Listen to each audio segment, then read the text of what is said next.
La esperanza por la venida del Mashiach, quien redimirá a Israel, es uno de los principios de la fe judía. Muchos han reclamado dicho puesto a lo largo de la historia, provocando grandes calamidades.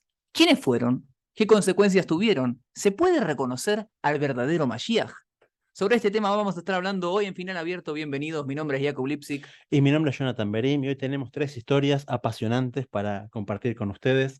Historias de gente que luchó contra lo imposible, de que quiso hacer lo que quizás era o no era y lograron sus consecuencias, la mayor parte de ellas, como dijimos en la apertura, bastante nefastas. Y vamos a transportarnos para empezar a Israel, a la provincia de Judea. Para.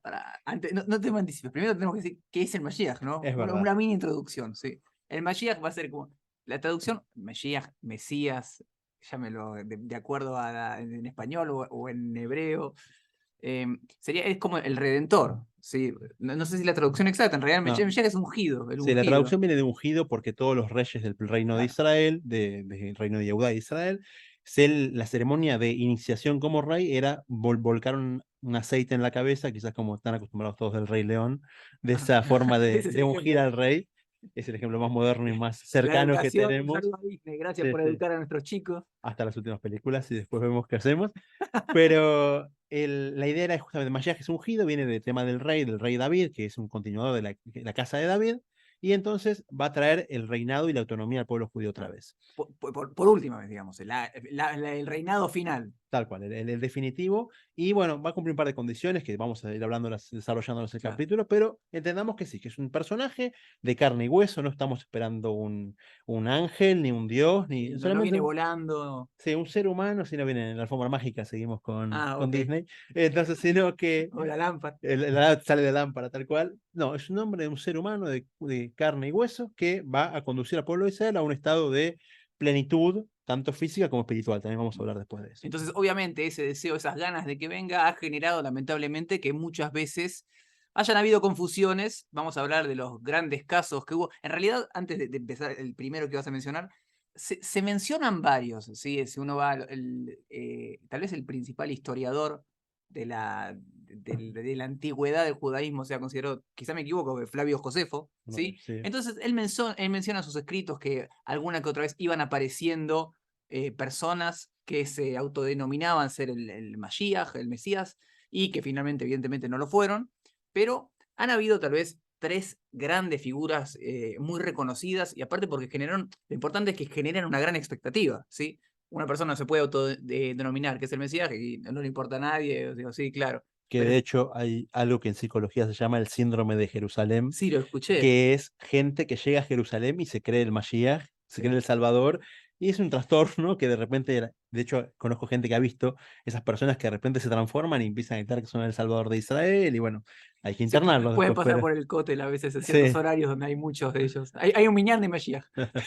Pero más allá de eso, como lo importante o lamentablemente las grandes tragedias o las grandes confusiones han ocurrido cuando la expectativa fue muy pero muy grande y ya desde el pueblo se creía, bueno, este es el Mashiach de verdad. Vamos a hablar de tres grandes momentos, tres momentos muy importantes en la historia del judaísmo en donde se creyó que era el Mashiach y al final, lamentablemente, no lo fue. ¿Sí? sí, y Ahora que sí. está muy asociado también con las desgracias en el pueblo judío. Normalmente las épocas de mayor oscuridad son las que hacen surgir a la gran mayoría de estos personajes, donde justamente en la gran oscuridad que hay, en la gran depresión, la gran matanza, sufrimiento que hay, viene uno a salvar y justamente la gente que no da más de sufrir se aferra con uñas y dientes a esta esperanza de salvación que, si bien el judaísmo la tiene como un principio, en este caso se aferra a una persona que trata de encarnar esa salvación o esa representar ese personaje que es el Mashiach. Entonces hubo muchos, vamos con el primero muy famoso, Hay uno mucho más famoso que lo vamos a dejar para la segunda temporada, obviamente, sí, tal vez el más famoso que tiene más adeptos, pero ya lo van a ver en el avance de la segunda temporada que vamos a hacer dentro de poco, tranquilos para eso, es el que todos están esperando. En el siglo primero, a pesar, como decía antes, a pesar de que hubo varios, según Flavio Josefo, que se autodenominaron Mesías, el primero que vamos a arrancar este episodio es uno muy, muy conocido y mucho más polémico de lo que yo creía, en realidad, y nos ubicamos en el siglo primero, ¿sí? sí. Vamos a de la era común. Israel, Israel bajo la dominación romana. Israel es una provincia más del Imperio Romano y de la Pax Romana, donde está el Mare Nostrum, Roma conquistando todo el mundo conocido, todas las orillas del Mediterráneo. Israel fue parte de esa conquista, estuvo bajo la dominación romana durante ya un siglo, hasta que la primera calamidad ocurre con la destrucción del primer Beit HaMikdash, que es el año 70 de la era común, invasión romana, lucha, pérdida y desgracia. Después, en la mitad, hay otra revuelta judía que se llama Revuelta de las Diásporas, que es en el año 115, ya bajo el imperio del emperador Trajano. La primera fue Vespasiano y Tito, esta ya es Trajano. Y después de esto, aparenta comenzar un periodo de paz con el emperador Adriano. Adriano vino a pacificar la situación, Mm. las guerras no le convenían a nadie. Claro, de hecho, el gran, entre comillas, el gran problema con Adriano era que había mucha esperanza de los judíos mismos. Bueno, ahora que se fue Trajano o Trajano. Trajanus, bueno, ahora llega Adriano, va, tal vez, quizá va a construir también el Beit HaMikdash de vuelta. Sí, había un rumor muy grande que se iba a reconstruir Beit HaMikdash, que iba a recuperarse Ya Jerusalén. habían charlas de Quincho entonces. Sí, y bueno, en ese momento toda esa esperanza se termina diluyendo cuando ven los planos y el proyecto de Adriano, que no era reconstruir Jerusalén como los judíos esperaban, sino que era construir la Aelia Capitolina, una ciudad con un templo a Júpiter en el lugar del Beit HaMikdash, donde era completamente paganizar Jerusalén, y eso fue de hecho es interesante porque la historia de Bar Kokhba se está desenterrando al día de hoy. Es un, Ahí dijiste el nombre. escuché un historiador decir que es un rompecabezas de 1500 piezas donde tenemos la gran mayoría perdidas de ellas, y últimamente están encontrando muchas cosas. Al día de hoy no se sabía si la construcción de la Elia Capitolina fue una venganza por la revuelta de Bar Kokhba o fue lo que la desencadenó, y al final se terminó comprobando que fue justamente lo que la desencadenó. Después Adriano también avanzó con la helenización, como habían hecho en su momento los griegos, donde quería unificar el imperio. La forma de unificarlo también es unificando la parte cultural. Eso vino después a prohibir el Brit Milá. Después terminó intensificándose con la prohibición de la lectura de la Torá, la observancia del Shabbat, en las reuniones comunitarias, comer matzah en Pesaj, el toque del shofar, las leyes de pureza familiar. En resumen, vino a atacar el judaísmo de una forma igual o peor que lo habían hecho los griegos unos siglos antes. Entonces ya esto terminó de ser un caldo de cultivo. Y el emperador mismo Adriano viene a supervisar las obras y llega en el año 130 a la tierra de Israel. Se encuentra con una tierra que él ve aparentemente pacífica y tranquila, y no sabía lo que estaba gestando literalmente bajo sus pies, porque ya habían empezado los judíos a armar toda una serie de túneles y de cuevas para justamente una guerra de guerrillas contramente avanzada para La la época. revolución. Sí, pero él, caminando por el lugar, creyó que era simplemente una provincia más y estaban todo ocurriendo sin que se enteren. Sí, entonces, evidentemente, el cansancio respecto de la dominación romana, sumada a la esperanza fallida de que, bueno, ahora se van a calmar las cosas, generó la revuelta por parte de los judíos comandados por el famoso, muy famoso, general Shimon Bar Kokhba. Sí, En realidad, Bar Kokhba hay como una gran discusión respecto a si ese era el nombre. Técnicamente no era el nombre, Bar Kuzba. Así sí. lo escriben en el Talmud, se lo mencionan. Hace poco, hace el siglo XX estamos Bar hablando, Koziba también. Barcos iba. Si en el siglo XX se encontraron cartas de puño y letra de Bar Kokhba, y ahí se comprobó que el nombre era Shimón. Hasta hace poquito no sabía cuál era el nombre, porque si bien hicieron monedas que decía Shimón, no sabían si está hablando de él o de algunos de los Shimón de la dinastía de los Nesim, Mm. de Rabban Shimon ben Gamliel y todos los que dirigieron el pueblo judío durante tantos años. Entonces, las cartas comprobaron con su firma que se llamaba Shimón, y el apellido, como bien dijiste, era Kosba o Kusba, depende de cómo se lee. Saben que en el hebreo no se escriben Puntitos. las vocales, y por lo tanto es complicado saber cómo era la lectura oficial, pero sí, después ese nombre deriva en dos sobrenombres, que uno es elevando su persona, que es Bar Kokhba. Kokhba. Kokhba quiere decir estrella. Entonces Rabbi Akiva, cuando lo ve a Ahora sí, ahora él, vamos a hablar. él Ya vas a tirar a Rabia por Akiva. el nombre, para explicar Ok. el tema del nombre, que es el Rabbi Akiva le pone Bar Kokhba porque dice el pasuk Daraj Kohab me Jacob, que va a salir una estrella de Que Jacob. ese versículo es muy importante. O sea, el Rambam lo trae en la Halajá. O sea, ¿de dónde aprendemos que va a venir el Mashiach? De este, menciona varios versículos. Uno de ellos es este. Entonces, Mm. bueno, Bar Kokhba, Daraj, Kohab y Jacob tiene que ver tal vez con esto, con la llegada del Mashiach. Sí, y después los que estaban en contra de él o después de que se decepcionaron con él, vamos a ver cómo es esta historia, le ponen Kosiva, que viene de engaño.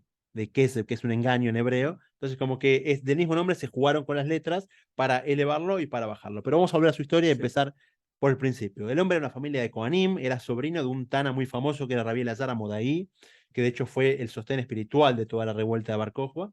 Y lo que él hizo era una persona primero con mucha fuerza física. De hecho, el Midrash y el Talmud habla mucho tanto de él como de sus soldados. Este hombre juntó a soldados, pero no cualquiera podía entrar al ejército de Bar Kokhba. El Talmud dice que la prueba para entrar al ejército de Bar Kokhba era arrancarse un dedo. Sí. O sea, Que igual es importante algo, porque ya hemos hablado un poco pueden ver el episodio del sionismo.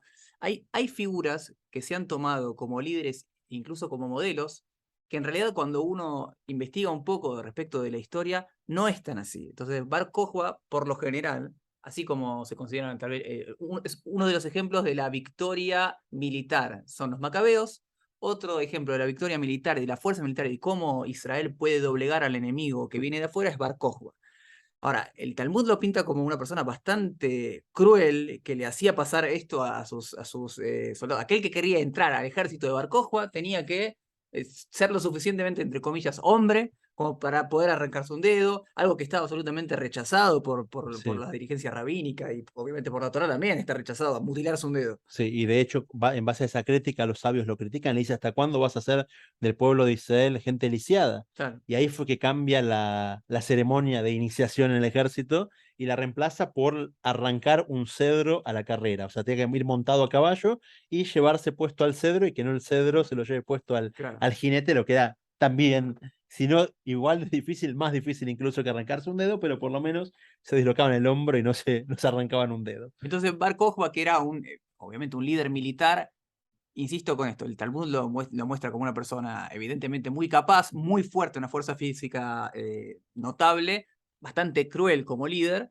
y él es el que lideró la revuelta contra los romanos, como ya hemos dicho varias veces acá, ir a la guerra con los romanos es como ir a la guerra con Estados Unidos hoy en día, siendo un pueblito pequeño, y triunfó, digamos, la revuelta de Bar Kokhba fue una revuelta victoriosa para el pueblo de Israel, y generó, obviamente, como genera siempre, ganarle a los romanos una batalla, generó mucha expectativa, ¿sí? Sí, el ejército que llega a sumar Bar Kokhba, hay muchas fuentes, siempre hay mucha discusión, pero según el Talmud eran 400.000 soldados, Ah, 200.000 de los del dedo y 200.000 del caballo. Y si uno analiza las cifras de caídos que dan los historiadores, también coincide bastante con esas cifras. Y bueno, ahí como dijiste vos, comienza la revuelta y como dijimos, esos sistemas de túneles que habían hecho fueron los que usaron como la gran llave para la victoria, que era de noche salir, atacar y desaparecer.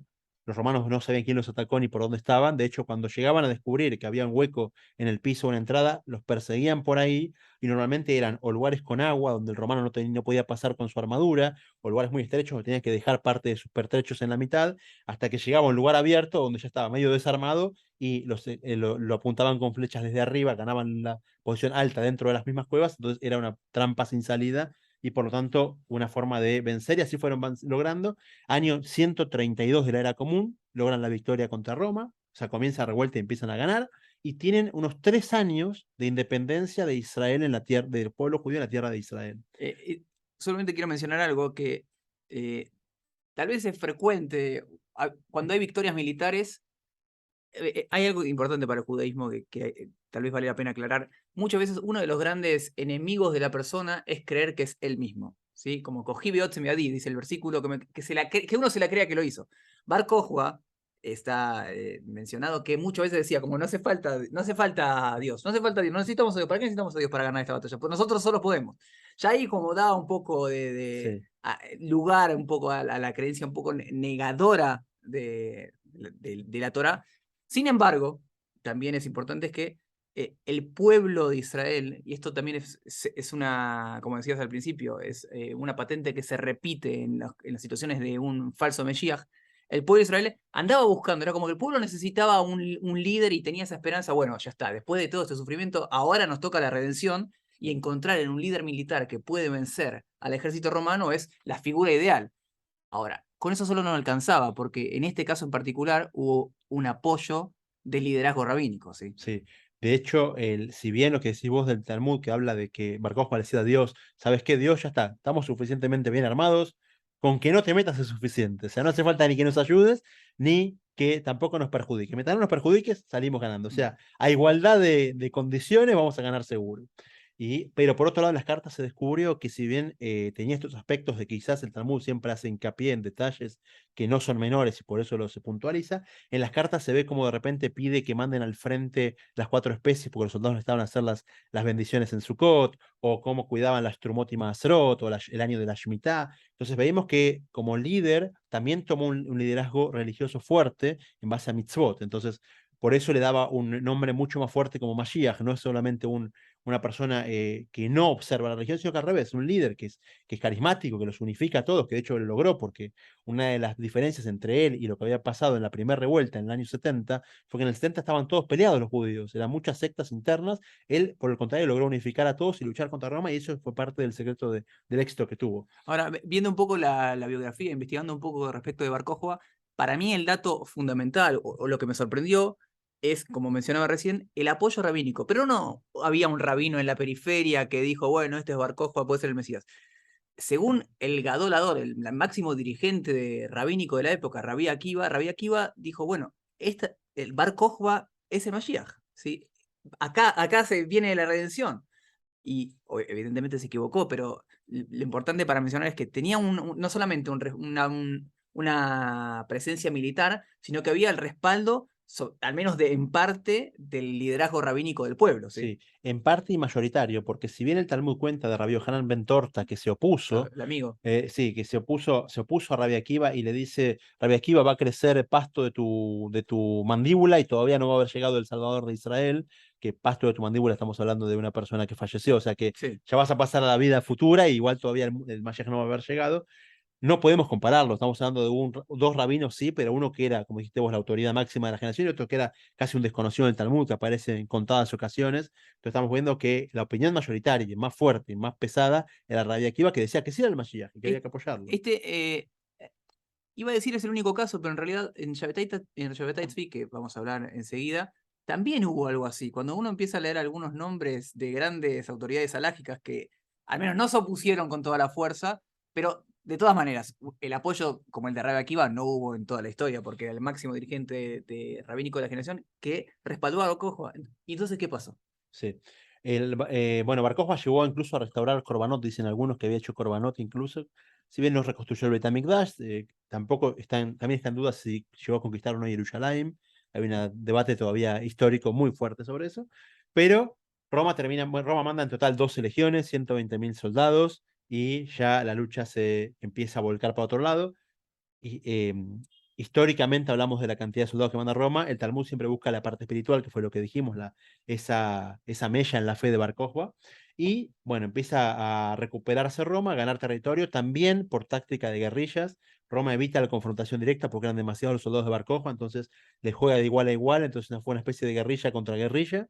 Y se va dando la situación hasta que Bar Kokhba pierde terreno, retrocede y retrocede hasta que le queda su último bastión, que era la ciudad de Beitar. En la ciudad de Beitar, que la caída de Beitar es una batalla trágica. De hecho, algo interesante, hablamos la semana pasada en el último episodio respecto del duelo, cuando una de las leyes del duelo es que en el día mismo no se puede estudiar Torah, la Shiva tampoco, bueno, ya lo pueden escuchar o ver el episodio del duelo, pero uno de los fragmentos de la Torah que sí está permitido estudiar, porque es trágico, tiene que ver con la caída de Beitar. Ahí el Talmud enumera, por ejemplo, la cantidad de tefilim que encontraron, los ríos de sangre que corrieron, es bastante trágico y para nada alegre. Esa famosa caída de Beitar es la que trajo justamente la caída de Bar Kokhba. Sí, que de hecho es uno de los 5 motivos por el cual ayunamos y nos enlutamos en el día más triste del año judío, que es el Tisha B'Av, justamente la caída de Beitar.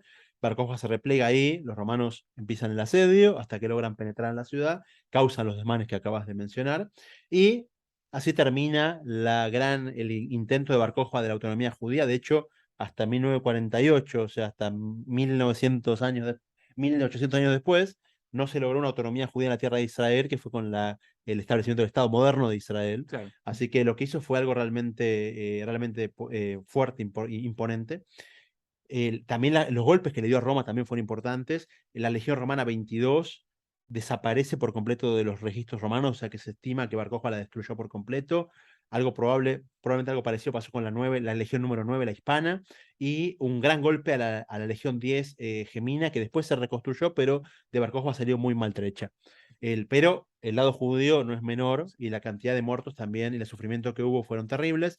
Dion Casio, que es un famoso historiador de los primeros siglos de la era común, él habla de muerte de 580.000 judíos. Estamos hablando que en esa época, en el mejor de los casos, en todo Israel había 1.000.000.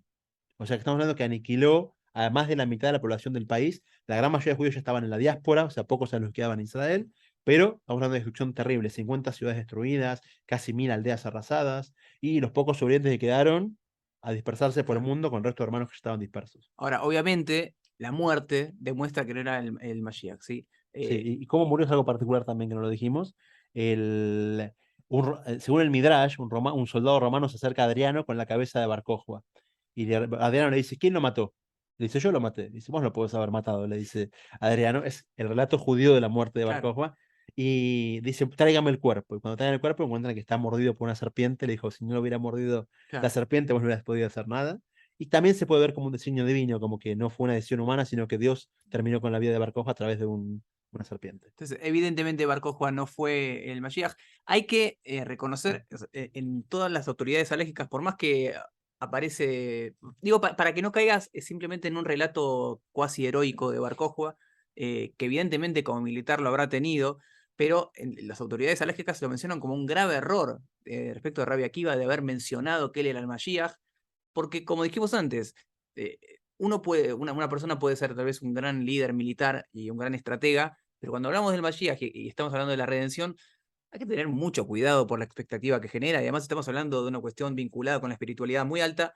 Si Rabbi Akiva se equivocó, ¿quién soy yo para decir que uno no se hubiera equivocado? La máxima autoridad rabínica, pero los dictaminadores alógicos lo mencionan esto como un error, fue una equivocación. Bar Kokhba, como se terminó comprobando, no fue el Mashiach, pero vamos a pasar ahora a tal vez el lamentablemente famoso Shabbatai Tzvi, que inmediatamente cuando hablaba con distinta gente, bueno, me preguntan, la gente me para por la calle, dice: "Disculpa, ¿cuál va a ser el próximo episodio de Final Abierto?". Decía: bueno, el falso Mashiach. Ah, Shabbatai Tzvi.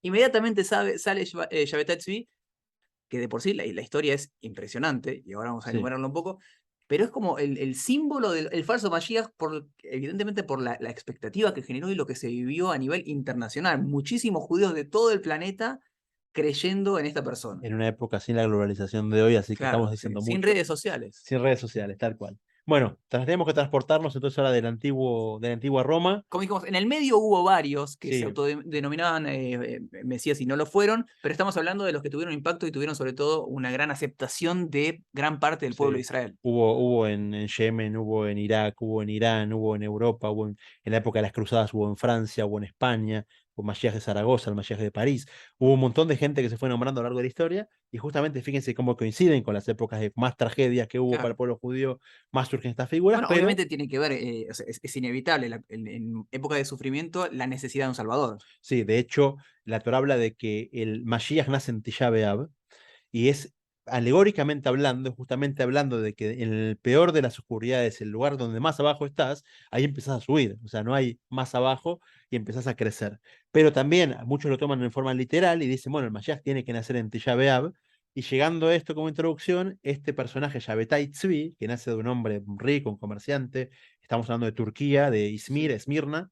Él le puso Shabbatai por nacer en Shabbat, pero no un Shabbat cualquiera, sino que nació el 9 de Ab, Como este 9 de abril que cae en Shabbat. como este tal cual, como este próximo 9 de abril que cae en Shabbat. O sea que estamos hablando de una personaje que ya desde el principio, desde sus primeros pasos, Claro. le cayó el día Tenía, justo. tenía la tilde en esa, la tenía. Tal cual, que quizás otros no, y tampoco era excluyente, pero él sí lo tenía.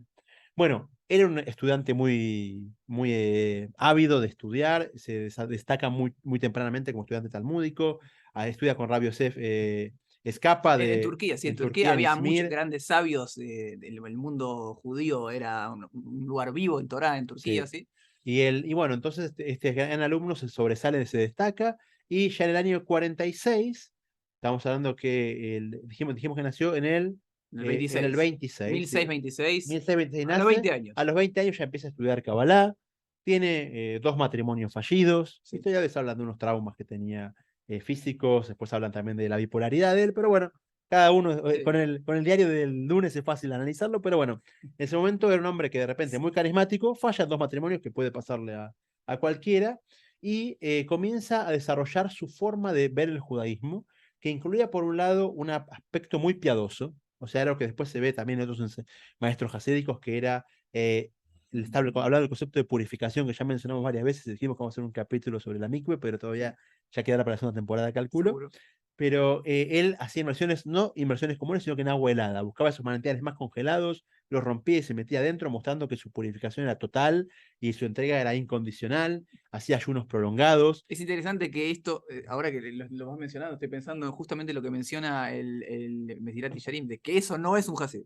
El que Sí, hace tal esto, la cual. definición de Hasid no es el que hace eso. Sí, pero por otros libros lo traen Sí, como. no, es como la figura más. El Orjot Kim trae, por ejemplo, que eran los grandes piadosos que hacían esto. Pero es como aspecto superficial. Eso, tal cual. Esa es, como bien dijiste, o sea, si una persona tiene esa altura espiritual y lo lleva a esto, es una cosa, pero si lo hace en forma externa para mostrarse de una manera, ya estamos hablando de una especie de impostor.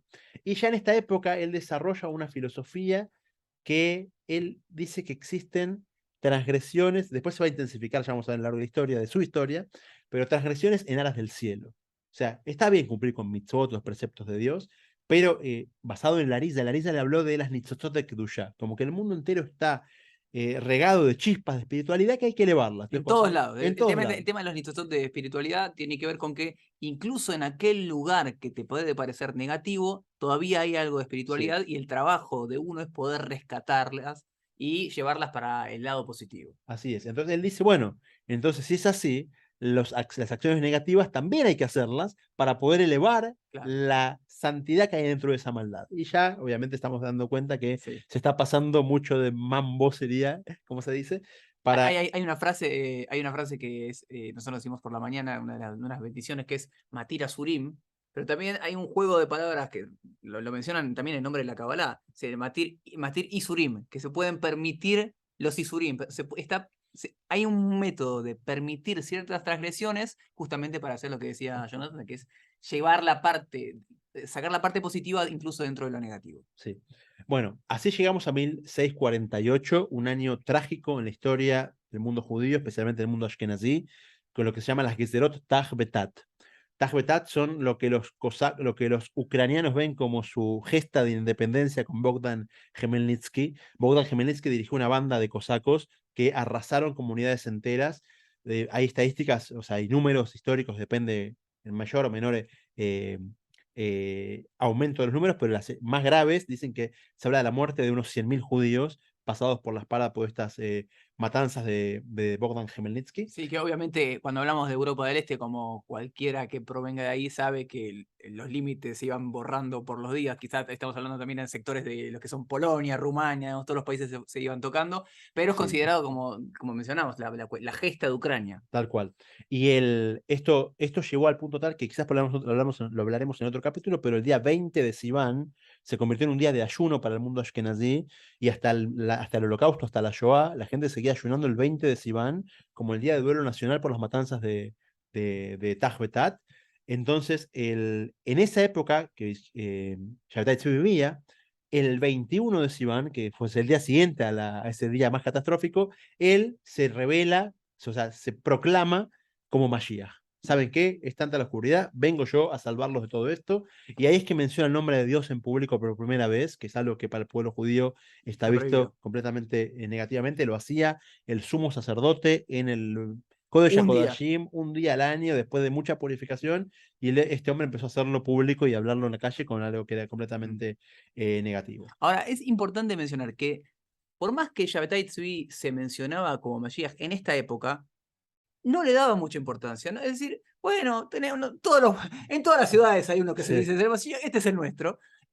Va a haber un quiebre en un par de años, que es el que marca tal vez la gran importancia, pero también es importante mencionarlo, no es que él dijo, bueno, soy Mashiach y tenía cientos de miles de seguidores al principio, sí. lo dijo y nadie le hizo mucho caso en esa época. Es más, todavía seguía en Izmir, ahí en Turquía, eh, en un par de años lo van a expulsar de ahí, Sí. ¿sí? Después viene eso, la expulsión. Ya el siguiente paso es que el Tanaj, para el que no lo sepa, cuenta cuando Yoshua, el sucesor de Moshe, en un momento estaba en una batalla y se les hacía de noche y para el sol, para que el día se extienda, o sea, imagínense que no había luz nocturna para poder terminar de ganar la batalla. Claro. Entonces, Shabbatai Tzvi se va a las afueras de Izmir y se propone parar el sol, o sea, repetir ese milagro famoso que hizo Yo no Yoshua. entiendo cómo ahí no se le cayeron todos Los los seguidores. seguidores. Bueno, te das cuenta de que la emoción mueve más que la razón, muchas No, veces. es más, pasó todo lo contrario, porque al ver este intento de parar el sol, dijeron, bueno, ya está, este señor que hasta ahora decimos, bueno, este es el nuestro, este es nuestro, el que se cree el Mashiach de la ciudad, ya acá las autoridades rabínicas de la ciudad se cansaron, y Sí. le dijeron, discúlpame, ya viste, hasta acá llegamos. El mismo Rabbi Yosef que lo preparó como alumno en su momento, Rabbi Yosef escapa y se suma a él Rabarón la Papa, que los dos juntos ya lo expulsa por completo de la ciudad. Acá no queremos esta clase de Ya, ya locuras, está. por favor, retírate. Y ¿Veis? sí, empieza, va Empieza por el esta bagaje, ciudad, empieza el sí, periplo. exacto. Pasó por Salónica. Salónica era un centro muy importante de judaísmo, ¿sí? Porque si no me equivoco, Shabbatai Tzvi venía de una, por más que nació en Turquía, estaba relacionado con los Yehudim que estaban en Grecia, que también había grandes comunidades. Va para Salónica, también vinculada con todo este tipo de, no sé cómo llamarle, no sé si decirlo, etnia. No sé cómo catalogarlo, pero hay un grupo de judíos vinculados con Grecia, también estaban en Salónica, se fue para allá. Increíblemente tiene más seguidores, porque yo no entiendo cómo funciona esto, que te expulsan de la ciudad de otro lugar y la gente se suma, empezó a ganar seguidores. Bueno, es como en el moderno, o sea, la teoría cuando cancelan a alguien y la gente lo Ah, escucha bueno, solo para saber por qué no claro. lo quieren escuchar. Y bueno, ese golpe de efecto opuesto a lo que está buscado lo logra hacer ya una celebridad en Salónica, hasta que en un momento de vuelta se pasa de la raya Esto fue e impresionante. invita a toda la gente a su casamiento, sería ya el tercero, pues ya dijimos que tuvo dos Claro, fallidos. Y cuando la gente se acerca a presenciar el casamiento, ven que en lugar de la novia hay un rollo de la Torá. sí. Dice, no, no, me voy a casar con la Torá porque mi vida es espiritualidad, así que mi esposa es la Torá.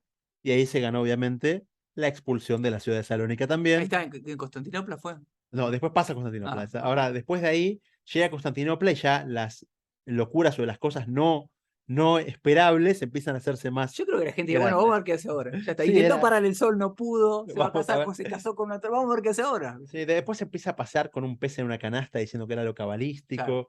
En ese momento en Constantinopla ya, en un momento dice que las fiestas hay que Todos en unificarlas un solo día. y hace todo, el judaísmo tiene tres grandes altas fiestas, o sea, tres fiestas de peregrinación en realidad, son las Shalosh Regalim, que son Pesach, Shavuot y Sukkot, donde uno es en la primavera, otro es empezando el verano y el otro ya es empezando el invierno, y él junta a los tres juntos, hace una sukkah, Sería adentro de la buenísimo. sukkah hace el Seder de Pesach y después lee el Tikkun de Shavuot, Por favor. o sea que hizo tres por uno, y continúa desarrollando esa filosofía que dijimos al principio de Matir Surim. Ahora, sí, todo esto que tal vez estamos haciendo comentarios un poco graciosos, obviamente fue una vergüenza. Sin embargo, hasta el momento no tenía la trascendencia que va a ganar cuando mencionemos ahora. Es decir, esta persona, Shabtai Tzvi, se autodenominaba Mashiach, iba ganando seguidores, pero no era algo tan rupturista, no era una cuestión que tenía una masa de fieles. Sin embargo, entra en juego, tal vez yo cuando lo leía lo pienso así, es como, en todo gran líder hay un monje negro. Entonces entra en juego ahora tal vez quien era el monje negro de Shabbatai Tzvi, el gran líder, no porque haya sido grandioso su liderazgo, sino por un líder que generó un impacto a pesar de que haya sido negativo. Pero aparece el monje negro de Shabbatai Tzvi, que es el que le dice, che, ¿sabes que tenés razón? ¿Sabes que es cierto? Vamos a hacerlo. ¿Sí? Que se llamaba, en realidad no recuerdo el nombre, pero se lo conoce como Natán Natán de de Gaza, Gaza, sí, sí. sí. Se llamaba Abraham Natán Ben Ahí Elisha está. Chaim Alevi Ashkenazi. Este hombre, que era también Un gran un sabio. gran sabio, nacido en Jerusalén, estamos hablando de 1643, muy parecido en edad de Shabbatai Tzvi. Y este hombre vive en Jerusalén, en un momento se casa y se muda a Gaza, y ahí de ahí el nombre Natán de Claro. Gaza. Y en un momento él dice que sueña con el Mashiach, Él se y se autodenomina empieza a profeta. autodenominar profeta, tal cual. O sea, ya en paralelo a Shabbatai, sin conocerse, él desarrolla su carrera de Tal profeta para cual, y digamos. el otro de Mashiach. Y en un momento le llega la profecía de que él va a conocer al Mashiach. Dice que él en un sueño ve la cara de Shabbatai Tzvi. Dice, cuando te encuentres con este hombre, sabe que él es el Mashiach. Claro.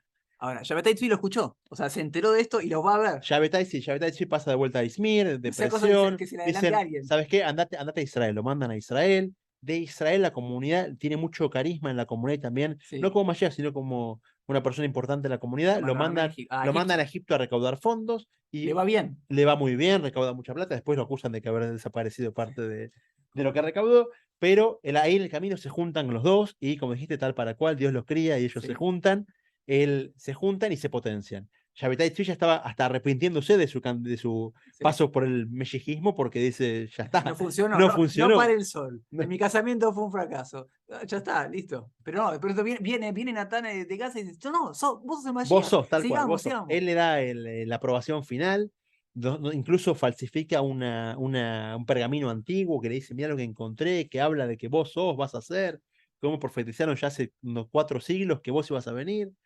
Le da la fecha de nacimiento de Shabbatai, que ya la sabía, entonces había escrito todo en base a todo acomodado, y ahí sí empieza a sumar apoyos en forma masiva, primero en lo que en ese momento era Palestina, y ahora vamos a ver cómo se va a expandir al mundo entero. Bueno, entonces se hizo famoso y su fama trasciende fronteras. El problema acá, y eso es lo que hablamos antes con Rabbi Akiva, el problema con Shabbatai Tzvi es que la gente, como mencionábamos antes, había una gran expectativa y de pronto sumaba adeptos y sumaba muchos adeptos e incluso grandes autoridades no se animaban tanto a contraponerse, ¿sí? Sí, Ahí pueden investigar yo para no dar más nombres de grandes autoridades que no le salieron con los tapones de punta, es decir, no los frenaron a tiempo. Es más, muchos se acercaban y lo iban a ver y demás, con lo cual la expectativa se fue internacionalizando, porque en distintos lugares iba corriendo el nombre de Shabbatai Tzvi y había una gran expectativa, bueno, este es el Mashiach, este es el sí. Mashiach. Ya desde Jerusalén manda cartas a otras comunidades de vuelta, todo patrocinado por Natán de Gaza. Se Sí. juntaron, hicieron un dúo dinámico. Entonces ya empieza a llegar a todo el mundo entero. Se calcula que 1/3 de la población judía del mundo se vio afectada por Shabbatai Tzvi, al punto que muchos dijeron: llegó el Mashiach, vamos a vendemos nuestras casas.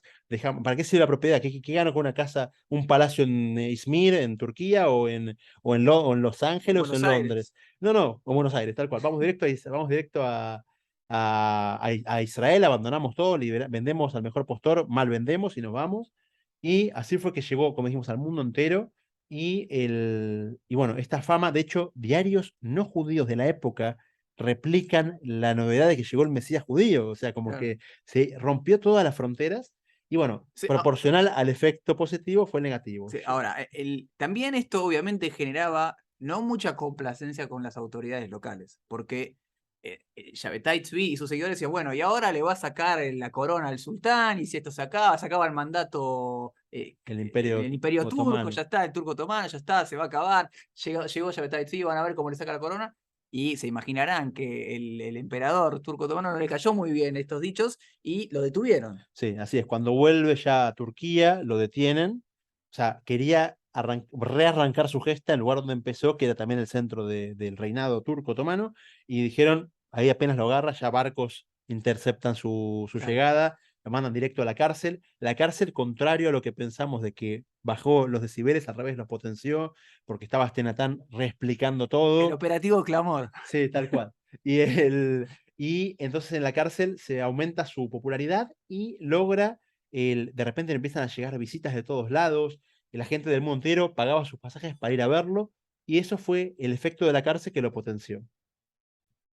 Bueno, y ahí surge la figura que venía de Polonia de Nehemia Cohen, que Claro. era un cabalista, tampoco es que trascendió por otros lados más que la historia de Shabbatai Tzvi, pero él viene a verlo a la cárcel de Galípoli, donde estaba encerrado. Hay dos versiones, ¿sí? O sea, Eso. evidentemente, ¿qué es lo que está ocurriendo acá en el planeta? Imaginen, hay alguien que dice que es el Mashiach, que está detenido, no muchos le hacen contra, entonces hay dos opciones, o me voy a sumar a él, o vamos a chequear si es un mentiroso. Entonces hay dos versiones, hay quienes dicen que el cabalista Nehemia Cohen, que venía de Polonia, fue a verificar si este tipo estaba diciendo la verdad o era un chanta, o en realidad se iba a sumar o no.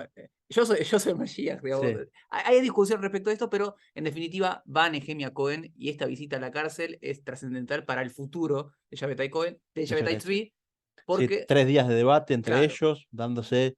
en teoría duro y parejo sobre Kabbalah y filosofía y de qué estabas diciendo, y si el Mashiach sos vos, el Mashiach soy yo. Claro. Un debate muy grande hasta que este hombre ve que se está poniendo una cosa fea y que lo van a terminar matando o los seguidores de Shabbatai Tzvi o los otomanos. Entonces plantea a la guardia que estaba Se cerca. camufla para salir. Sí, primero, la guardia esta estaba sobornada por Shabbatai Tzvi. Shabbatai Tzvi ya había conjuntado un montón de dinero y estaba en la cárcel portándose como un rey. O sea, Claro. recibía visitas, entraba gente, salía Le suena gente. parecido? Era así. Cualquier coincidencia no es casualidad. Bueno, entonces este hombre se camufla, se dice que quiere convertirse al Islam, hasta que con contacto llega a hablar con una gente cercana a la corte del sultán y termina denunciando a Shabbatai Tzvi, que es un peligro para el imperio, para el reino, y llega la denuncia al sultán y bueno, ya empezamos a Claro, tramitar su fin. claro. El, el, O sea, no. el sultán Dale, dale. dice, el sultán dice que así no va la cosa y le da dos opciones, o el Islam o la espada. Y en ese momento, cuando todos esperaban quizás el El Maggi, martirio, bueno, acá está. el líder que pone el cuello hacia la espada contra viento y marea, ¿Dónde hay que él firmar? dice, ¿dónde firmo? Me convierto al Islam y se convierte en Aziz Muhammad Effendi. Ahora, lo que es importante para tener en cuenta es, imaginen el nivel de decepción en todo el pueblo.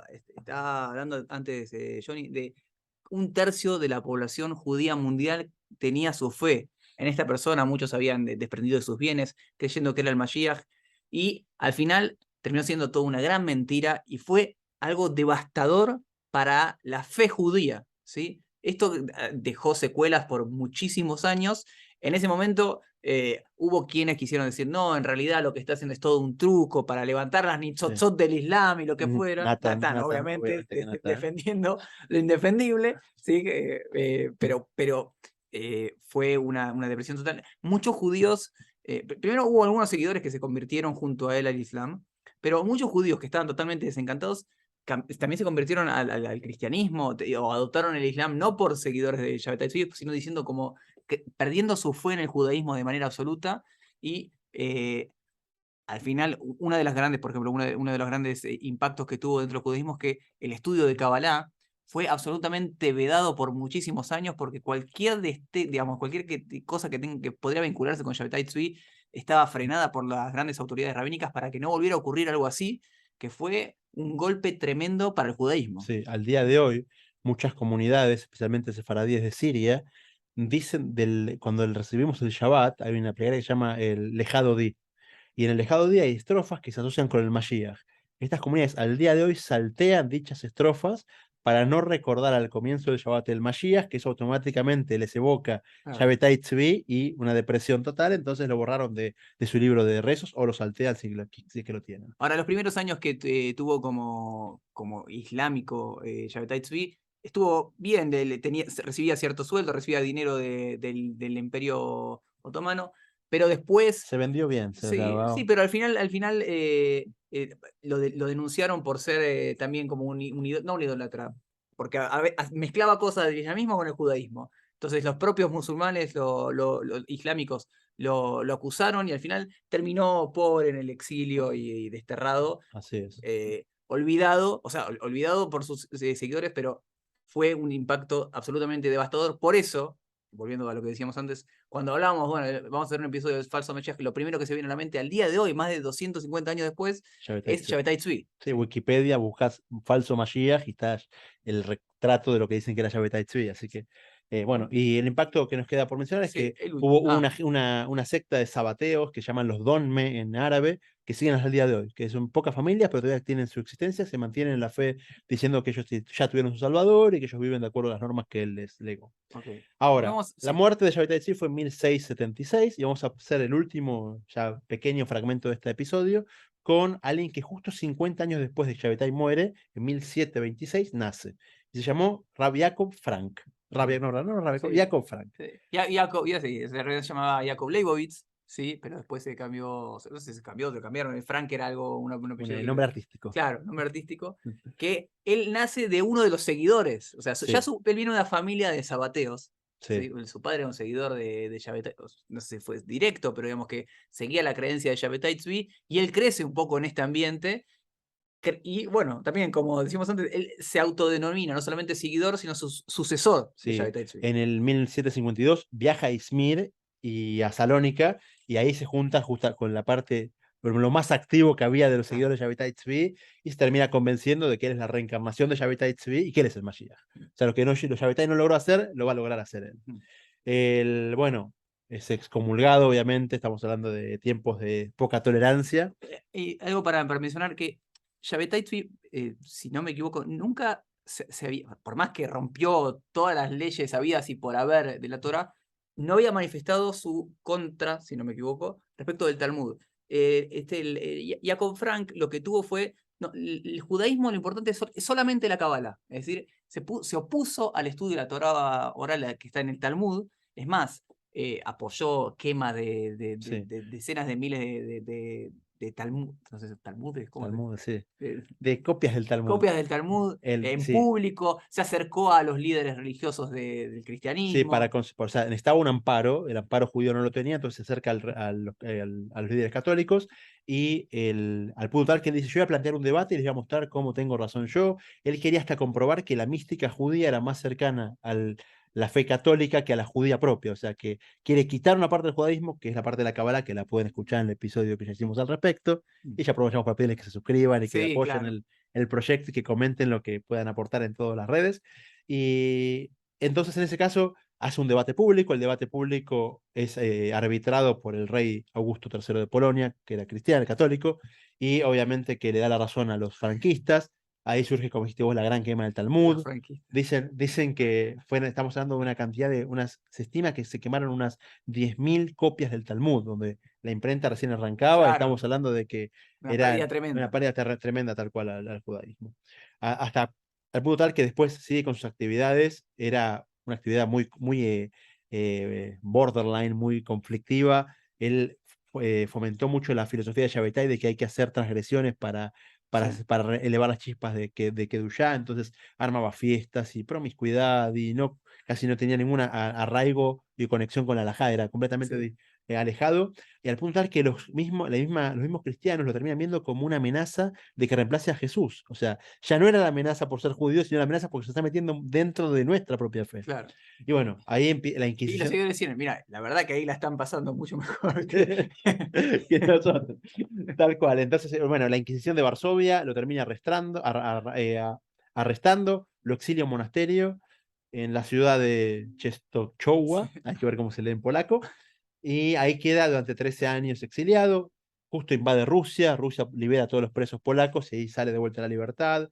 Se nombra varón Sí, de no, sí, Offenbach. es importante que vimos en Shabbatai Tzvi y se repite acá con Jacob Frank, que cuando llega el momento que las papas queman, intentan salvarse solos, digamos, no es que les interesa absolutamente nada, Su más que ellos mismos, filosofía o su entonces gente. le proponen, bueno, mira, tenés que ahora sumarte, en el caso de Shabbatai Tzvi, mira que tenés que ser islámico seguro, sí, sin problema. En el caso de Jacob Frank, tal vez por una cuestión temporal y de espacio, bueno, acá lo fuerte es el cristianismo, sí, ¿dónde hay que firmar? Ok, perfecto, se fue a Offenbach, ¿no? Sí, en Offenbach, que es cerca de Frankfurt, Alemania, ahí compra el castillo de un príncipe, se nombra el barón Sí.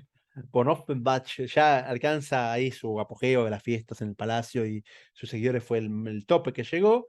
Y bueno, como dijimos, las transgresiones y las poca respeto a la halajá, e incluso mezcla Kabbalah con promiscuidad y hace ya una Desastres. ensalada total ya que no estaba en ningún lado. Y hasta que termina muriendo y en el Lo 1791. sigue su hija, ¿no? Sí, sus hijas la heredera, la continuadora, y después terminan asimilándose todos al cristianismo. ¿Sabe cómo se llamaba? ¿La hija? Sí, No me acuerdo. Eva. Eva, tal cual, Eva. Su hija Eva continúa y después, bueno, se asimilan y todos, no queda casi nada de ellos. Absolutamente nada. Hay una secta franquista, de No, vuelta, sí, franquista de eso. Frank y no de Franco, pero No falta el grupo de. Sí, yo voy a hacer sabateo, yo voy a ser franquista o franquero, no sé cómo sí, sí, llamarlo. porque Pero más allá de estos comentarios, fueron episodios absolutamente trágicos para el judaísmo. Por lo más doloroso no es que haya un tipo que piense que es el Mesías o lo que fuera. Bueno, una persona enferma siempre va a haber, o malvada. O sea, en el mejor de los casos una enfermedad, en el peor de los casos alguien malvado que lo hace con intención. El problema es la expectativa que genera. Siempre una necesidad genera mucha expectativa. Y el problema es que, o tal vez una de las señales es, cuando ya se empiezan a alejar de la halajá, eso no va a tener nada que ver con la Torá, ¿sí? No hay que, no se negocia esa cuestión. Sí, sí. Entre los legisladores se diferencia entre Heskat Mashiach, o sea, una persona que tiene todas las cualidades y podría hacerlo, y un Mashiach Sheker, un Mashiach falso. O sea, una persona que empieza a promulgar en contra de la Torá y en contra de la halajá, es un falso profeta. De hecho, la misma Torá dice que no te tenés que basar en que una persona haga milagros, maravillas, y de repente Sí, iba a sí. dar un ejemplo con el agua, pero me iba a hacer enojar cierto público, pero Ok. cualquier milagro que la persona haga, el milagro no dice nada, o sea, un milagro es un detalle si es que lo puede hacer y acompaña a la fe judía y a los valores que tenemos, y entonces esa persona que se aleja de eso, automáticamente ya es Mashiach Sheker, un falso Mashiach. Otro puede ser un potencial Mashiach. Bar Kokhba, Rabbi Akiva, lo vio como un potencial Mashiach. Mira, Habla- habla de las mitzvot, habla de unificar al pueblo, de ganar la Roma, entonces está cumpliendo con casi todos los requisitos. Entonces, eso no lo hace un falso Mashiach, lo hace un potencial Mashiach, que hay que diferenciar. Habíamos hablado en su momento en un episodio respecto de Hizkiyahu,